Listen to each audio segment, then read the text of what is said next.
এখানেই তোমাদের এই সম্পর্কের পরিণতি কি হতে চলেছে, বিয়ে নাকি ব্রেকআপ? ঠিক আছে, চলো দেখে নিই তোমাদের এই সম্পর্কের পরিণতি কি হতে চলেছে। 9 অফ সোর্সের এখানে এনার্জি, দ্য এম্পারারের এনার্জি, আর একটি কার্ড নেব। ওকে, ডেথ কার্ড।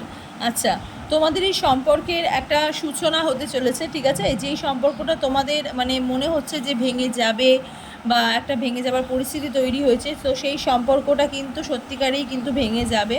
ঠিক আছে, ওখান থেকে তোমরা কিন্তু একটা পেইনফুল লস অবশ্যই পাবে, কিন্তু তার থেকে তোমরা কিন্তু সব থেকে বড়ো যেটা পাবে সেটা হচ্ছে নিউ বিগিনিং। হয়তো হতে পারে এই মানুষের সাথে তোমার আবার রিউনিয়ন হওয়ার যোগ বা নতুন কোনো মানুষ আসার একটা যোগ আমি দেখতে পাচ্ছি। নিজের মনকে শক্ত করতে ইউনিভার্স বলছে, তার সাথে সাথে বলছে যে পজিটিভ থাকতে তোমরা তোমাদের জায়গাটা, যে জায়গাটা তোমরা হারিয়ে ফেলবে, সেই জায়গাটা ইউনিভার্স তোমাদেরকে আবার ফিরিয়ে দেবে, আবার ইউনিয়নের যোগ হবে। God bless you.